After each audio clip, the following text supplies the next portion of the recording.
qué clase de amor Jesús espera de nosotros. Y ya lo sabéis que es un tema que he desarrollado en mi primera meditación de Cuaresma al Papa, pero aquí tenemos algo nuevo que decir y también lo que he dicho allí entre nosotros religiosos toma una importancia particular, un significado particular, porque nosotros somos llamados más que todos a realizar esta clase de amor. Este amor que tiene dos caras, que no se pueden separar, el eros y el agape. Y hablaremos de esto. Habrá una parte un poco histórica, teológica, incluso un poco controversial, pero al final veréis que esto nos ayudará a tener una idea más precisa. De otra parte, me parece que para vuestro carisma, para ser evangelizadoras, necesitáis también de tener un poco de cultura teológica, de formación profunda, no solamente superficial, catequética. Entonces me encuentro perfectamente en mi ¿cómo se diría? Mi espíritu, en mi costumbre aquí, en mi ambiente.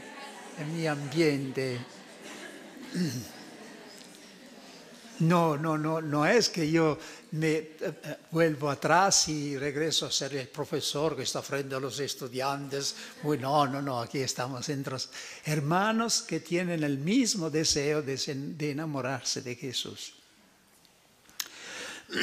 La reevangelización de nuestro mundo occidental secularizado constituye en este momento la preocupación principal de toda la Iglesia y en particular del Santo Padre Benedicto XVI. Como sabéis, ha instituido un nuevo Consejo Pontifical para la reevangelización del mundo secularizado y habrá el año próximo un sínodo de los obispos sobre este asunto. Hay un ámbito en el que la secularización actúa de modo particularmente difundido y nefasto, y es precisamente el ámbito del amor. La secularización del amor consiste en separar el amor humano en todas sus formas de Dios, separarlo de Dios, reduciéndolo a algo puramente profano, donde Dios está de más e incluso molesta. Sí, el mundo de hoy ha hecho del amor un campo que está prohibido a Dios. Dios no quiere estar presente cuando los hombres se aman a su manera. Y esto es un pecado enorme. Se ha quitado a Dios lo que le pertenece. Porque el amor es por excelencia el dominio de Dios. Entonces, haber hecho del amor un ámbito que pertenece a la malicia, a Satán, esta es la mentalidad del mundo. Esta es la mentalidad. En el amor, la Iglesia, Dios no tiene que entrar. Este es lo que yo entiendo para secularización del amor. Pero el tema del amor no es importante solo para la evangelización, es decir, en la relación con el mundo. Lo es también y ante todo para la vida interna de la Iglesia, para la santificación de sus miembros. El amor sufre una nefasta separación, no solo en la mentalidad del mundo secularizado, sino también en el lado opuesto, entre los creyentes y en particular entre las almas consagradas.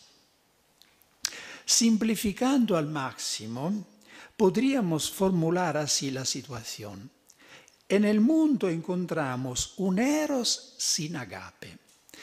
Entre los creyentes encontramos a menudo un agape sin eros. El eros sin agape es un amor romántico, se dice erótica, ¿no? Muy a menudo pasional, hasta la violencia. Un amor de conquista que reduce fatalmente el otro a objeto del propio placer e ignora toda dimensión de sacrificio, de fidelidad, de donación de sí mismo. Esto sería un eros sin agape.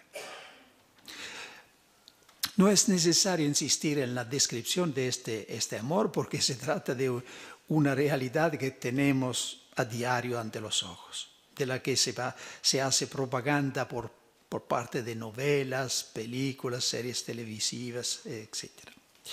Es lo que el lenguaje común entiende actualmente con la palabra amor. Más útil para nosotros, hermanas, es comprender qué se entiende por agape sin eros. En música existe una distinción que nos puede ayudar a hacernos una idea, la que existe entre el jazz caliente y el jazz frío.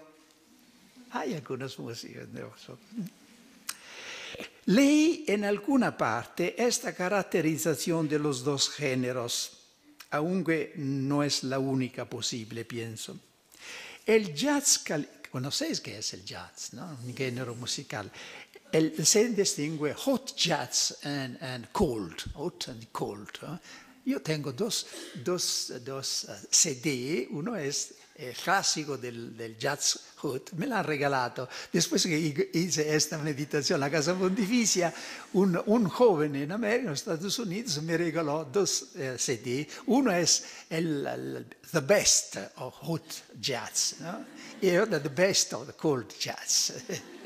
Y había seguido, es un hombre casado, tiene una... Y leí en alguna parte, decía esta caracterización de los dos géneros. El jazz caliente es el jazz apasionado, ardiente, expresivo, hecho de impulsos, de sentimientos y por tanto de cabriolas e improvisaciones originales. El jazz frío, cool en inglés, es el que se hace cuando se pasa al profesionalismo. Los sentimientos se vuelven repetitivos, la inspiración se sustituye por la técnica y la espontaneidad por el virtuosismo. Siguiendo esta distinción o aplicando esta distinción al ámbito espiritual, el agape sin eros nos parece como un amor frío, un amar con la cabeza, sin participación de todo el ser, más por imposición de la voluntad que por impulso íntimo del corazón. Un ajustarse a un molde preconstituido en lugar de crear uno propio e irrepetible, como irrepetible es todo ser humano ante Dios. Los actos de amor dirigidos a Dios en este caso se parecen a aquellos de ciertos enamorados inexpertos que escriben a la amada cartas copiadas de un prontuario. Esto pasa.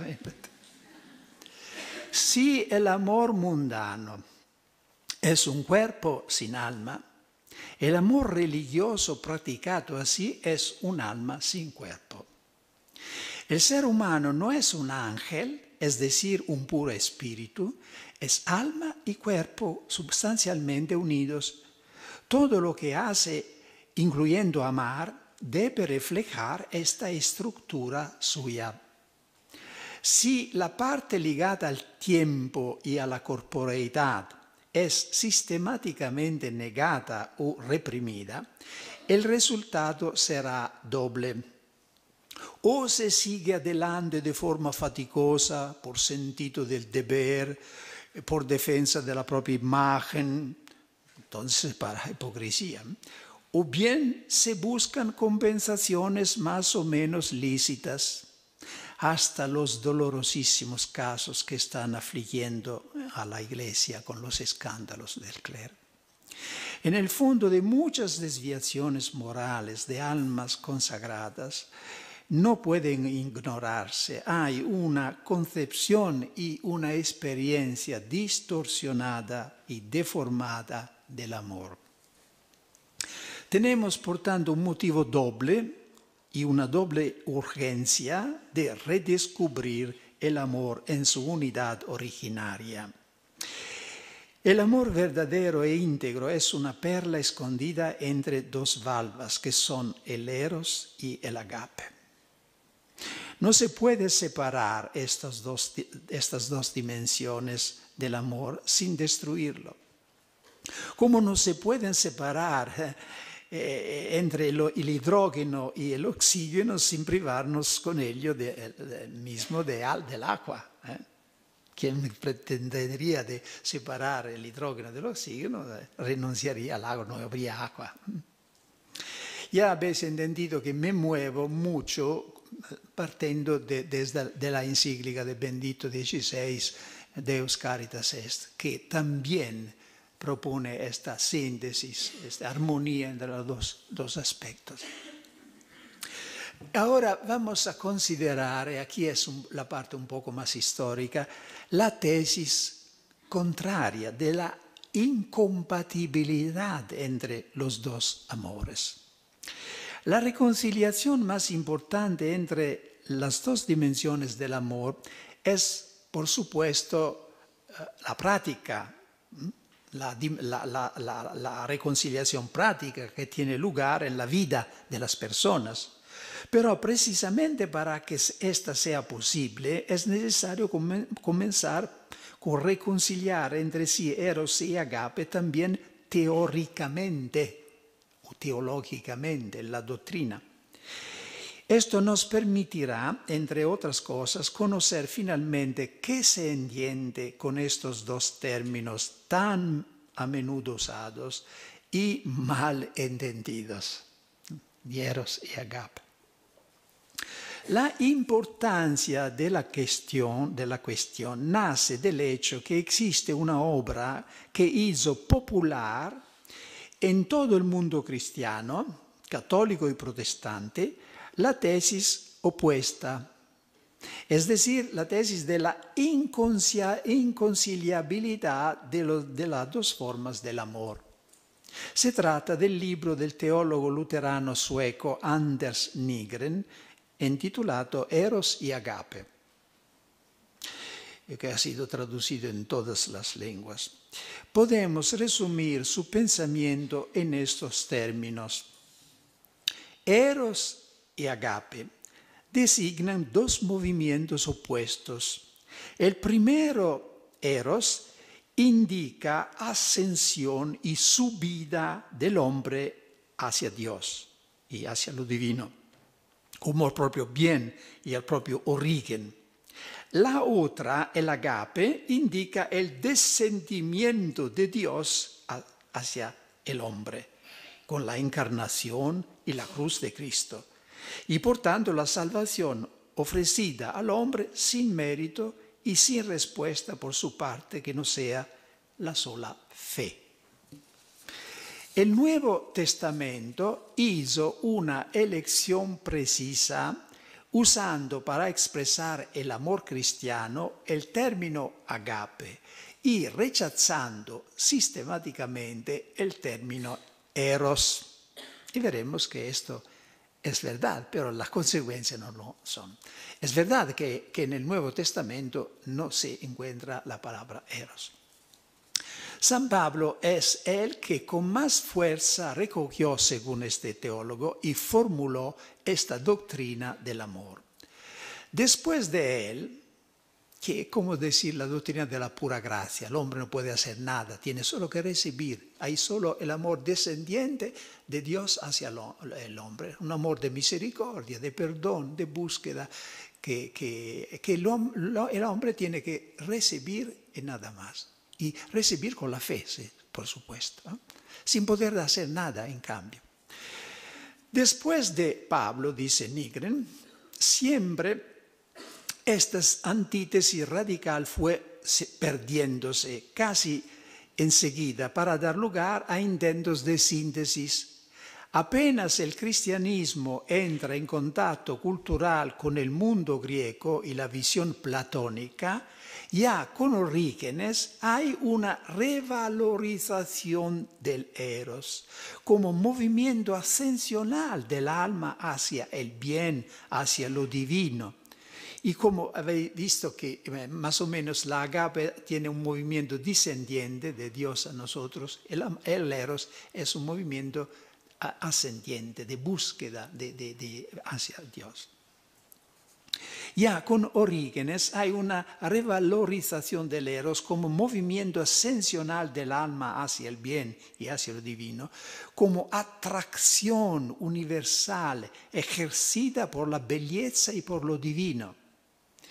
En esta línea, el pseudo Dionisio, que he citado ayer, escribirá que Dios es eros, sustituyendo este término al de agape en la célebre frase de Juan, porque en Juan Dios es amor, en el original está agape, ¿no?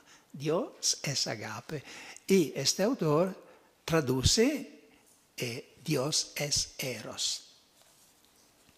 En Occidente, siempre estoy comentando, sintetizando la visión de este teólogo, en Occidente una síntesis análoga la realiza Agustín con su doctrina de la caritas, entendida como doctrina del amor descendiente y gratuito de Dios por el hombre, porque se sabe que ninguno ha hablado de la gracia con mayor fuerza de Agustín, ¿no?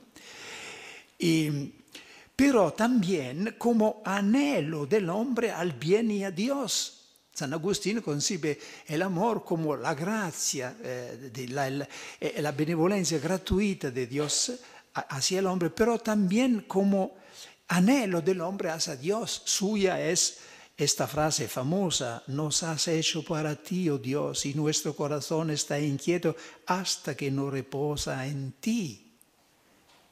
Y también de Agustín es la imagen del amor como un peso, una fuerza de gravedad que atrae al alma como una fuerza de gravedad hacia Dios, como el lugar desde el propio descanso, del propio placer. Hay un texto muy famoso de Agustín, dice: muestra a un niño algunas nueces y verás cómo se lanza para agarrarle. Sí, entonces eran suficientes algunas nueces para atraer a los niños. Ahora no, los padres saben que tienen que comprar al menos una PlayStation. Bien, ¿quién le empuja a este niño? Ninguno. Está atraído por el objeto de su deseo. Y ahora, dice Agustín, muestra a un hombre sediento de Dios, de luz, de infinito, muéstrale a Dios y verás que se pone en camino para conquistarlo. ¿Quién lo empuja? Ninguno. Está atraído por el objeto de su amor, porque cada uno está atraído por el objeto. Esta sería la fuente del eros. Hay en nosotros un deseo, una fuerza que nos empuja a levantarnos, a buscar el objeto de nuestro deseo, que puede ser un objeto muy material, puede ser el objeto infinito que es Dios. Entonces, sí, Agustín concibe, pero para este teólogo negro, esto inserta un elemento de amor de sí, del propio bien, y por tanto de egoísmo que destruye la pura gratuidad de la gracia. Es una recaída por él en la ilusión pagana de hacer consistir la salvación en una ascensión a Dios, en lugar del don gratuito, inmotivado, del descenso de Dios hacia los hombres. Se ve como siempre en la mentalidad luterana, una cierta mentalidad luterana, hay esta manera de razonar out, ¿no? Que siempre dividir una cosa u otra, mientras que el método católico es siempre et, y una cosa y otra, y la unidad de Dios y la Trinidad. Sí, la humanidad de Cristo y la divinidad juntos, no uno u otro. Y veremos la misma regla fundamental se aplica a y sea Eros y Agape. Prisioneros de esta síntesis imposible para Nigres entre Eros y Agape, es todavía San Bernardo, por ejemplo, que ha escrito sobre el amor un tratado muy, muy famoso. San Bernardo dice que el grado supremo del amor de Dios es amar a Dios por sí mismo y amar a sí mismo por Dios. En este tratado de Diligendo Deus, el último, el supremo grado del amor sería el que se exprime precisamente en esto, en amar a sí mismo por Dios. Incluso el amor de sí mismo dependería del amor de Dios.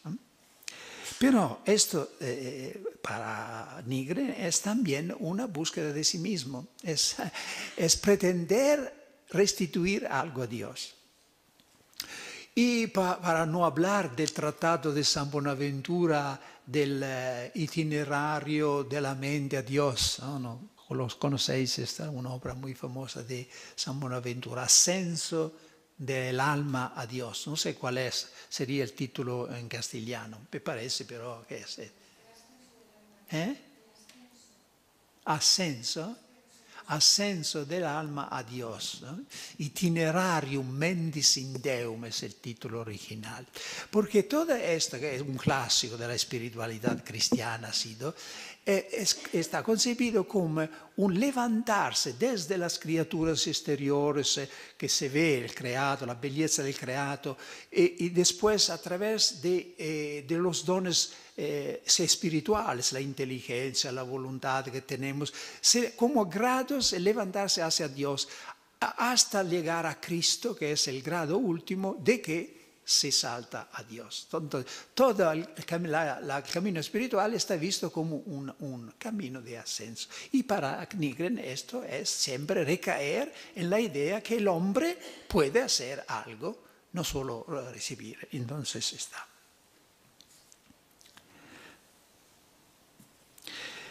Quien rompió la ambigüedad y devolvió a la luz la neta antítesis paulina fue, según el autor se entiende, Martín Lutero. Fundando la justificación en la sola fe, él no excluyó la caridad del momento fundacional de la vida cristiana, porque los católicos le acusaban precisamente que concibiendo la salvación exclusivamente como fruto de la fe, se dejaba fuera de este momento precisamente lo que es más precioso en el cristianismo, el amor. Y pero él dice, no, Lutero no ha excluido el amor de la justificación, ¿no? Sino que ha excluido el eros del amor, esta componente particular del amor. Y es otra manera de decir, de expresar la oposición entre fe y obras. ¿Se entiende? ¿No? Por él, a la fe corresponde el agape, a las obras el eros. Es decir, el eros es algo que el hombre da a Dios y se tiene que excluir, porque solo la fe nos justifica. No, desgraciadamente esta idea ha sido aceptada también por el máximo teólogo protestante que está muy vicino a los católicos, Karl Barth, que está muy, muy, muy utilizado porque tiene efectivamente muchos puntos de aproximación al cristianismo. Pero él también ha aceptado completamente esta idea. Dice en la dogmática, donde entra en escena el amor cristiano, comienza inmediatamente el conflicto con el otro amor, es decir, con el eros, y este conflicto no tiene fin.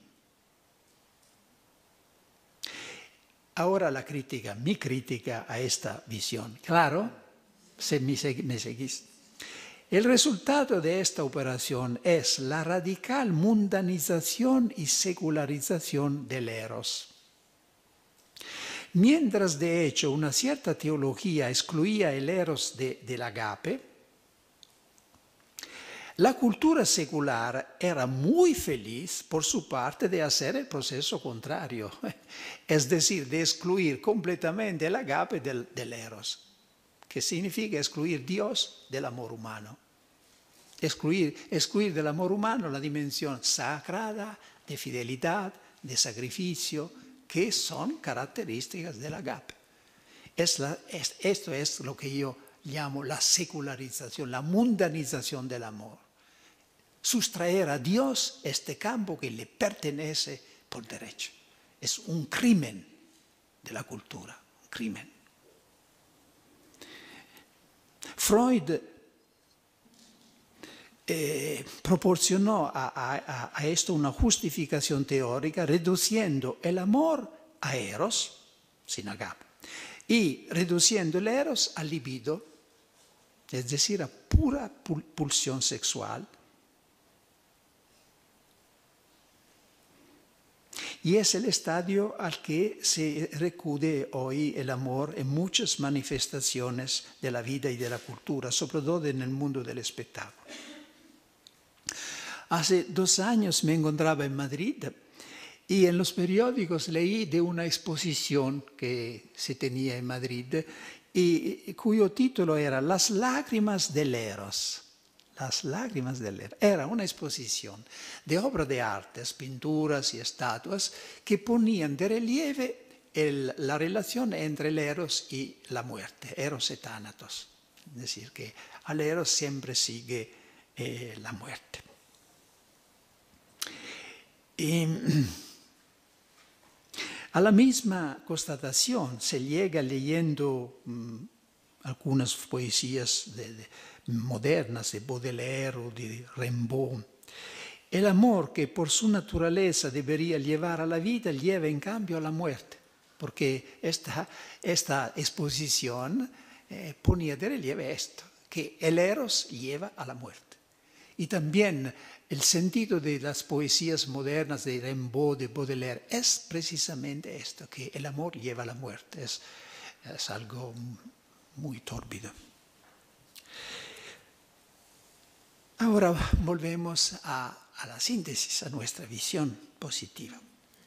Si no podemos cambiar de golpe la idea del amor que tiene el mundo, podemos, sin embargo, corregir la visión teológica que sin quererlo ha favorecido y ha legitimado esta secularización del amor. Es lo que ha hecho de manera ejemplar el Santo Padre Benedicto XVI con la encíclica Deus Caritas Est. Él reafirma la síntesis católica tradicional expresándola con términos modernos. Eros e agape se lee en la encíclica. Amor ascendente y amor descendente nunca llegan a separarse completamente. La fe bíblica no construye un mundo paralelo contrapuesto al fenómeno humano originario del amor, sino que asume a todo el hombre interviniendo en su búsqueda de amor para purificarla, abriéndole al mismo tiempo nuevas dimensiones. Eros y agape están unidos a la fuente misma del amor que es Dios. El alma, continúa el texto de la encíclica, Él, Dios, ama y este amor suyo puede ser calificado sin duda como eros y, no obstante, también como agape.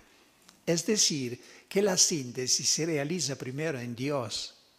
Dios nos ama no solamente de un amor de agape, de misericordia. Dios no se limita a hacernos la caridad.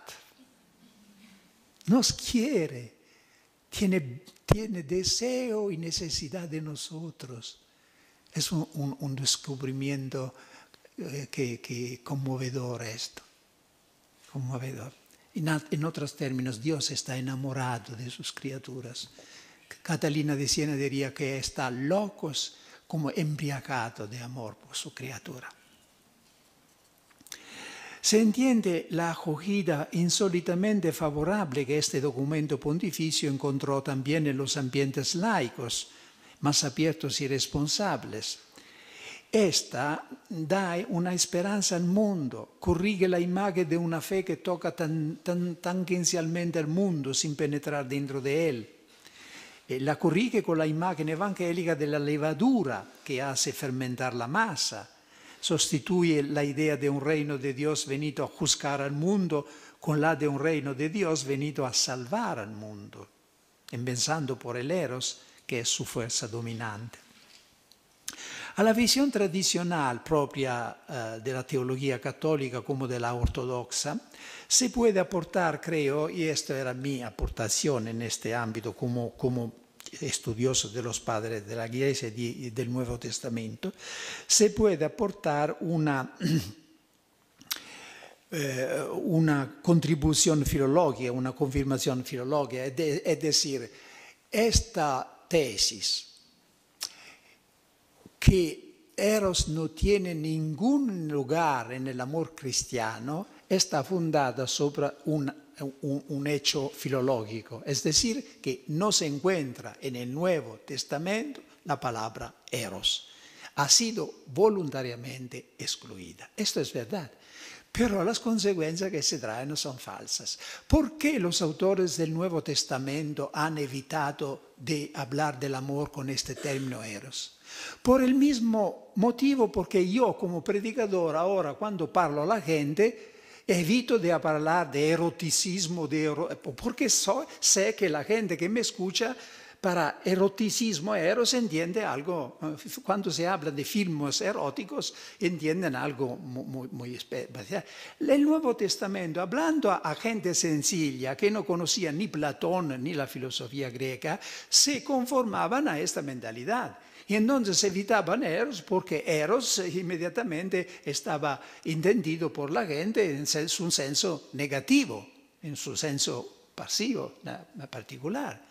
Pero apenas el cristianismo sale del ambiente judaico y empieza a dialogar con el mundo griego, con la cultura griega, soprattutto con Platón, se da cuenta que Eros tenía también un sentido noble. No solamente un sentido vulgar, tenía un sentido noble en que significaba esta atracción que ejerce lo bello y lo bueno sobre las criaturas humanas. Es decir, este movimiento de anhelo, de ascensión que empuja el hombre hacia el bello, el divino. Entonces, movimiento de ascensión positivo. Es una atracción expresada no por el sexo, sino por lo que es bueno y bello en sí mismo. Y apenas se dieron cuenta de esto, ya con Orígenes, empezaron a hablar de Eros como sinónimo de agape. Hasta, decía ya, sustituir en la frase de Juan la palabra agape con Eros. Dios es Eros, ¿no?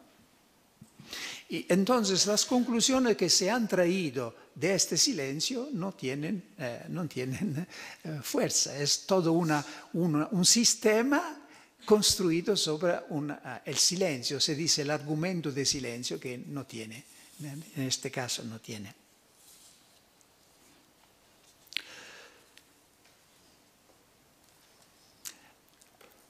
Ahora pasamos a algo que nos pertenece más de cerca, un eros para los consagrados. La redención del eros ayuda antes que nada a los enamorados humanos y a los esposos cristianos, mostrando la belleza y la dignidad del amor que les une. Ayuda a los jóvenes a experimentar la fascinación del otro sexo, no como algo turbio, vivido de ecos de Dios, sino como un don del Creador para su alegría, si se vive en el orden que Él quiere. A esta función positiva del eros se refiere también el Papa en su encíclica cuando habla del camino de purificación del eros que lleva de la atracción momentánea al para siempre es decir, a la fidelidad en el matrimonio. Pero la redención del Eros nos debe ayudar también a nosotros consagrados, hombres y mujeres. He destacado al principio el peligro que corren las almas religiosas, que es aquel de un amor frío, que no desciende desde la mente hasta el corazón. Un sol invernal, se podría decir, que ilumina pero que no calienta. Si eros significa empuje, deseo, atracción, no debemos tener miedo a los sentimientos, ni menospreciarlos o reprimirlos. Cuando se trata del amor de Dios, escribió Guillermo de Saint-Thierry, el sentimiento de afecto, affectio, dice, es también gracia. No es la naturaleza que la puede infundir, que puede infundir un sentimiento parecido. La naturaleza puede infundir el amor por el otro sexo, no por Dios. Entonces, cuando se trata de Dios, el sentimiento, el anhelo, lanzarse, es ya gracia. Los salmos están llenos de este anhelo del corazón a Dios. A ti, Señor, levanto mi alma, levanto mi alma. Mi alma tiene sed de Dios, del Dios vivo. Por tanto, presta atención, dice el autor de La nube del no saber. ¿Conocéis este escrito, La nube del no saber? No. Enseguida no se puede conocer todo desde el principio, pero en vuestro camino llegaréis a conocer. Es un escrito contemplativo de la Edad Media de un anónimo que tiene una popularidad enorme y es bellísimo, bellísimo. Les aconsejo de tenerlo en su biblioteca, en su librería, y porque es muy práctico, sugiere cómo poder practicar la contemplación. Y un texto es esto, dice, presta atención a este maravilloso trabajo de la gracia en tu alma. Esto no es otra cosa que un impulso espontáneo que surge sin avisar y que señala directamente a Dios, como una centella que se libera del fuego. Golpea esta nube densa del no saber con la flecha afilada del deseo de amor y no te muevas de allí, pase lo que pase. ¿Qué quiere decir? Él piensa, concibe, entre nosotros y Dios hay una nube, la nube del no saber, es decir, que Dios habita una luz inaccesible. Entonces, conocer a Dios significa darse cuenta que no se conoce, ¿no? Esta sería.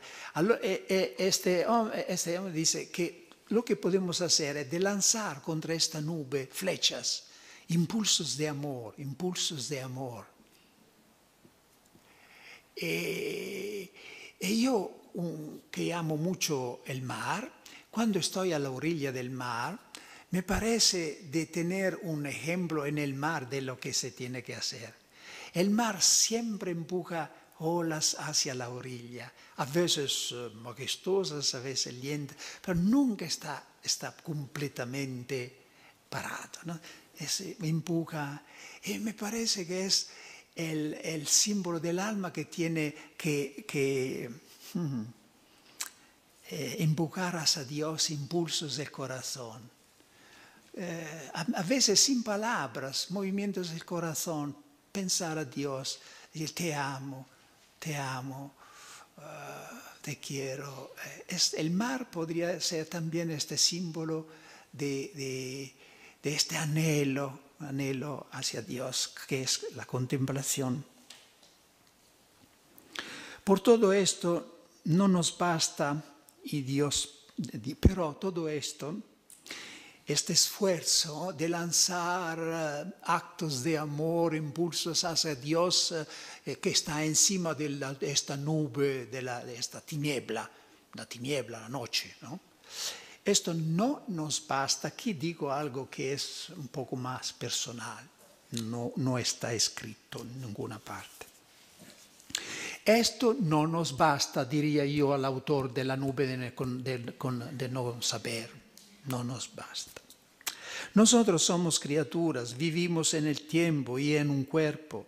Necesitamos una pantalla sobre la que proyectar nuestro amor, que no sea solo la nube del no saber, es decir, el velo de la oscuridad tras el cual se esconde el Dios que nadie ha visto nunca. La respuesta que se da a esta pregunta la conocemos bien. Por esto Dios nos ha dado la posibilidad de amar el prójimo, porque necesitamos algo visible, un objeto visible que amar. Nadie ha visto nunca a Dios. Si nos amamos los unos a los otros, Dios permanece en nosotros y el amor de Dios ha llegado a su plenitud en nosotros. Al que dice amo a Dios y no ama a su hermano es un mentiroso. ¿Cómo puede amar a Dios a quien no ve? El que no ama a su hermano a quien ve. Pero esta no es mi respuesta. No. Pero debemos estar atentos para no obviar un escalón fundamental. Antes que el hermano que se ve, hay otro que también se ve y se toca. Es el Dios hecho carne, es Jesucristo. Entre Dios y el prójimo está el Dios hecho carne que ha reunido los dos extremos en una sola persona. Es en Él donde se encuentra el fundamento del mismo amor al prójimo. A mí me lo hicisteis. ¿Qué significa, hermanas, todo esto para nuestro amor de Dios? Que el objeto primario de nuestro eros, de nuestra búsqueda, deseo, atracción, pasión, debe ser Jesucristo. Decía este autor que he citado otras veces, Cabasillas, al Salvador se le ha predestinado el amor humano desde el principio como su modelo y fin, un cofre tan grande y tan amplio que pudiese acoger a Dios. El deseo del alma va únicamente hacia Cristo. Aquí está el lugar de su reposo, porque solo Él es el bien, la verdad y todo lo que inspira amor. Hasta aquí la citación de Cabasillas. Esto no significa restringir el horizonte del amor cristiano de Dios a Cristo. Significa amar a Dios en la manera en la que Él quiere ser amado, ya que Él mismo os ama porque vosotros me amáis, dice Jesús. No se trata de un amor mediado, casi por poder, porque quien ama a Jesús es como si amase al Padre. No es solo esto, no es un amor inmediato por, ¿cómo se diría? Un matrimonio por comisión. Hay matrimonios que se hacen indirectamente a través de poder. Poderes. Sí. No es solamente esto, no.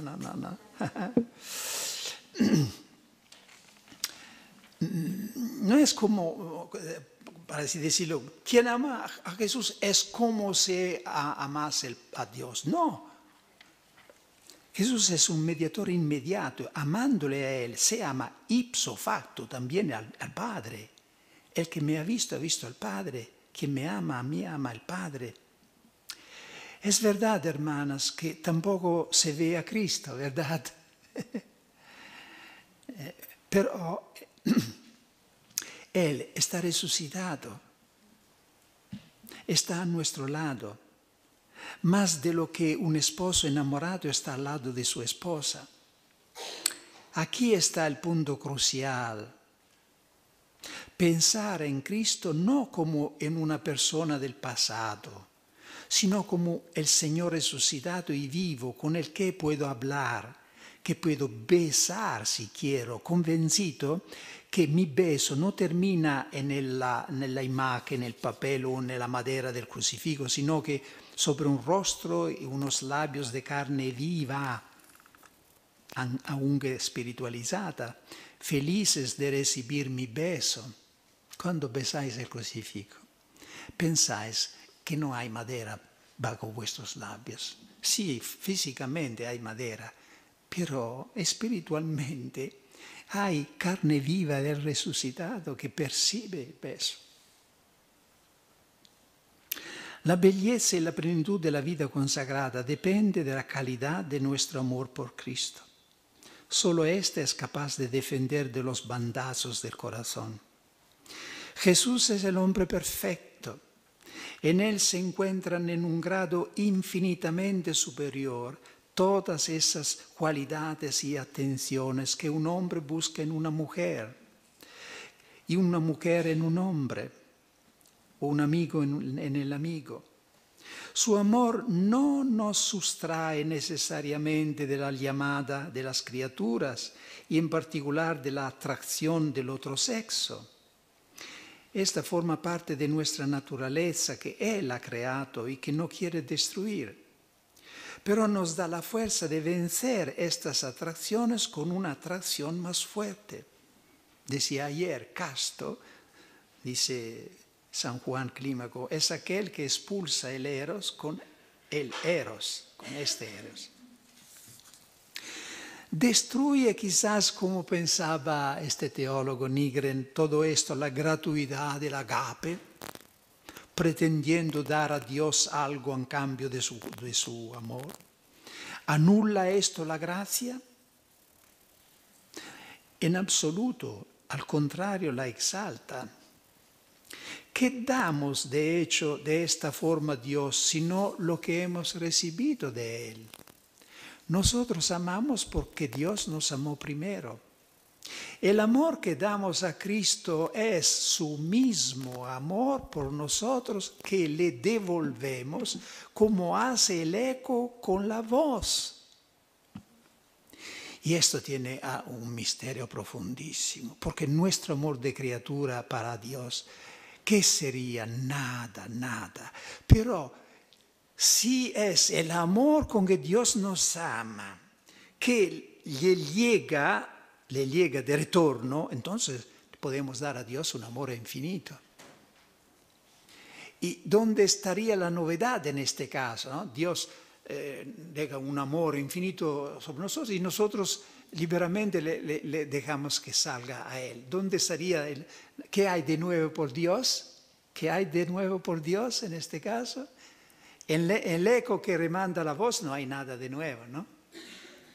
En este caso hay algo preciosísimo, porque para reenviar a Dios su amor tenemos que hacer un acto libre, la libertad. Dios recibe este amor que nos ha dado con un perfume nuevo que le gusta tantísimo y es el perfume de nuestra libertad.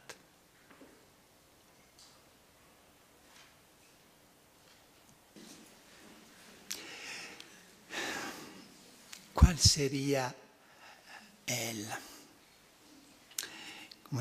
motivo, la fuente, lo que puede ayudarnos a amar a Jesús de esta manera? Es decir, de un agape y a eros, no solamente de sacrificio, de fidelidad, con mortificaciones, todo lo que incluye el sentido de agape, sino también con pasión. Con anhelo, con búsqueda, lo que caracteriza el enamoramiento humano, que es que puede ayudarnos poco a poco a encaminarnos hacia este amor integral. Es el amor de Jesús para nosotros, porque estamos amados. Dice Dante Alighieri, ¿conocéis Dante Alighieri? Me ofendo si no lo conocéis. Es la cumbre de la poesía. Lui tiene un verso, amor che a nullo amato amar perdona.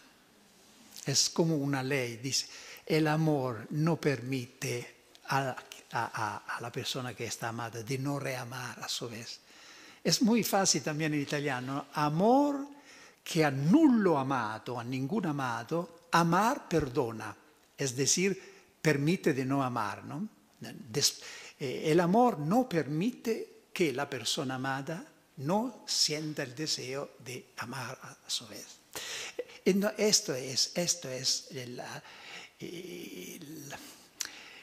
la razón, el fundamento que puede sostener nuestro esfuerzo de amar a Jesús. La experiencia de ser amados por Él.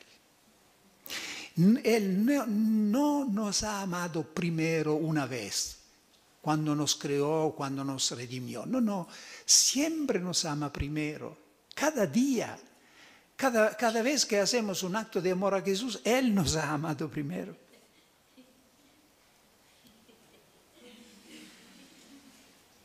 Y el amor de Jesús para nosotros no se puede describir, yo ni siquiera empiezo a hacerlo porque es algo conmovedor. Hay todavía una observación. Jesús dijo una vez, ninguno tiene un amor más grande que dar su vida por los amigos. Y yo me atreví de nuevo a hacer una objeción a Jesús a este punto.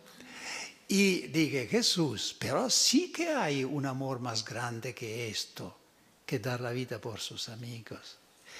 Y es dar su vida por sus enemigos.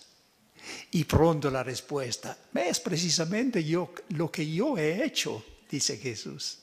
Yo os he amado cuando erais enemigos. Solamente se tiene que entender que el término amigo puede tener un sentido activo o pasivo. En el sentido activo, amigo es uno que ama al otro, ¿no? En el sentido pasivo, amigo es alguien que está amado. Cuando Jesús decía a Judas en el jardín, amigo, ¿por qué has venido? No era porque Judas lo amaba, sino porque él amaba a Judas, claro. Entonces, cuando Jesús dice, no hay amor más grande que dar la vida a sus propios enemigos, tenemos que entender de esta manera, no hay amor más grande que dar la vida por sus enemigos, considerándolos amigos. Y es lo que dice Pablo en la carta a los Romanos, cuando dice, puede ser que haya alguno que da la vida por una persona buena, pero que Dios dio prueba de su amor, que Cristo murió por nosotros cuando éramos impios, enemigos. Aquí es. Entonces, Jesús nos ha amado verdaderamente hasta el extremo. Hasta el extremo. Hasta el extremo. No es la misma cosa de morir, dar la vida por uno que te ama y por uno que te odia, que es tu enemigo. Decía este autor Cabasillas, hay dos maneras de manifestar el amor a una persona, incluso en el ámbito humano. Primera manera consiste en dar regalos. Y cuando dos personas se enamoran, empiezan a cambiar regalos, ¿no? Un anillo, por ejemplo. Pero hay una manera más exigente, y es no solamente de hacer regalos, dar cosas, sino de sufrir por la persona amada, e incluso a causa de la persona amada. Se ve en el ámbito humano, el verdadero amor no es cuando los novios se cambian regalos, sino cuando, estando casados después de años, se sigue amándose, soportándose. Yo he tenido una experiencia a este propósito que me ha muy edificado. Di un retiro a unos 50 personas, 8 sacerdotes, algunos parejas y laicos de Pamplona en Jerusalén en el mes pasado, después de la jornada de la juventud. Y entre ellos habían un médico y su mujer. Su mujer estaba tan enferma que los huesos estaban completamente deshechos porque tenía titanio. Entonces cada paso tenía que ser Yo he visto el amor fiel en el marido. Con qué cuidado, él se sacrificaba, permanecía detrás, siempre con Yo me he dicho, este es amor. Y cuando he dicho a este hombre, me has edificado por lo que es, él me ha dicho como todo natural, porque tú no sabes lo que yo recibo de ella. No sé qué recibía porque no puede hacer nada, está completamente deshabilitada, ¿no? Ahí sí es el amor. Bien, Cabasillas dice, Dios nos ha amado precisamente de estas dos maneras. Cuando nos creó, nos llenó de regalos. Es suficiente de mirar alrededor. Ayer yo paseaba por el jardín, las flores, qué colores, sobre todo este rojo, flama, me encanta, ¿no? Este rojo. La inteligencia, pero no fue suficiente. Y Dios quiso mostrar su amor sufriendo para nosotros, inventando su propio despojamiento total en la cruz. Esto es el amor.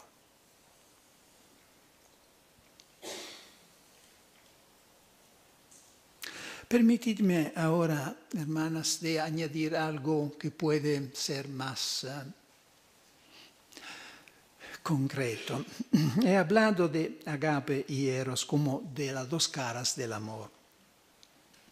Hasta que vivimos en esta carne y de modo particular en la adolescencia y en la juventud, esta síntesis y armonía entre las dos componentes del amor no es fácil y no se alcanza en una sola vez. Es el fruto de una maduración. Sobre todo, no es fácil orientar nuestro eros, el amor del corazón, la afectividad, desde el principio hacia Cristo resucitado. Este es el resultado de todo un camino.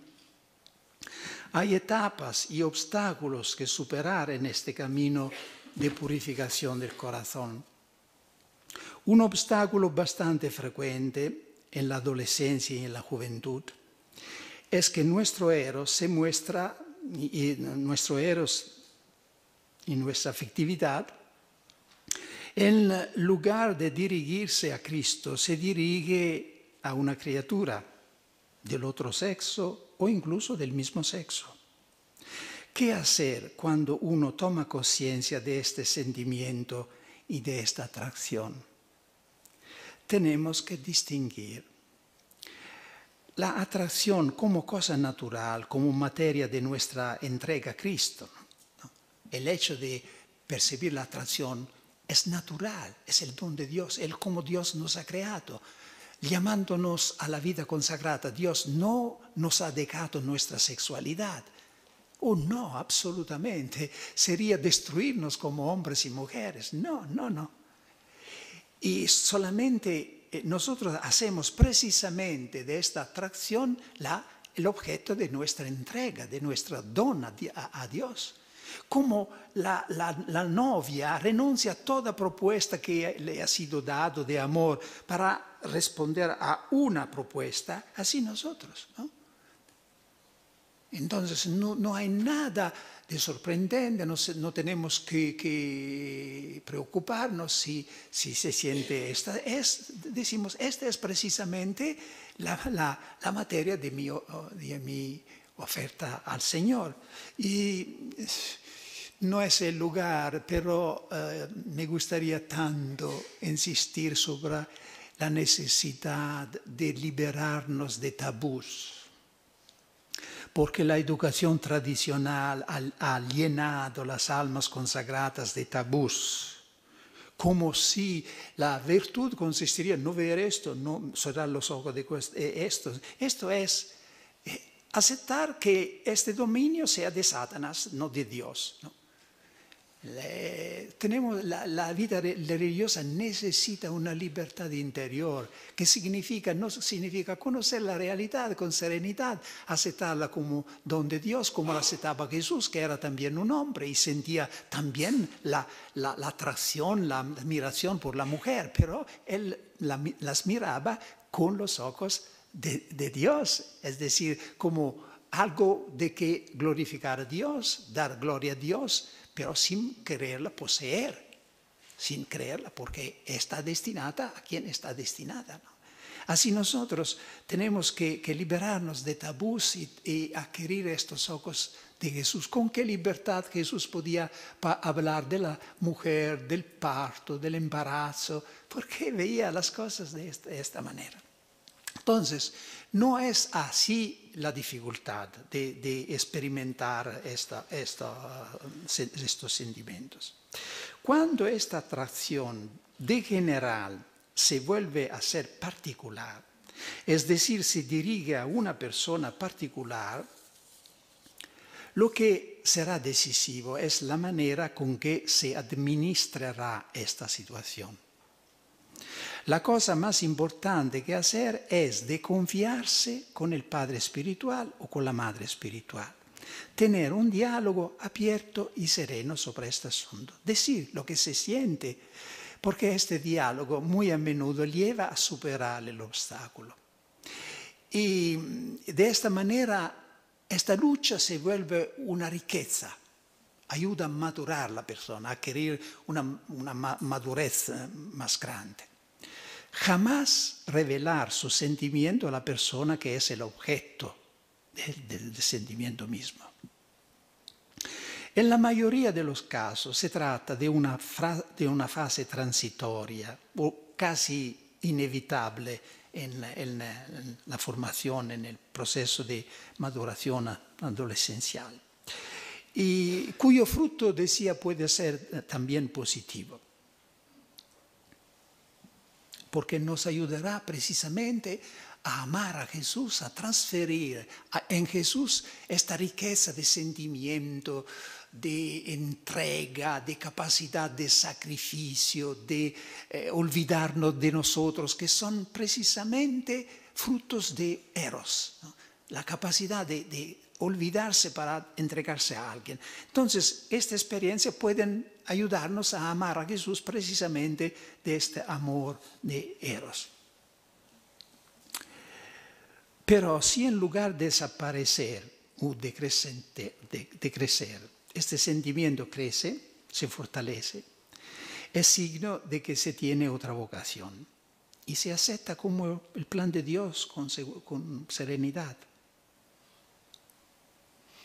Repito, lo importante es abrirse, hablar con la persona que puede ayudarte, porque esto te pone en una situación de seguridad, de ti mismo, y te ayuda a superar el obstáculo.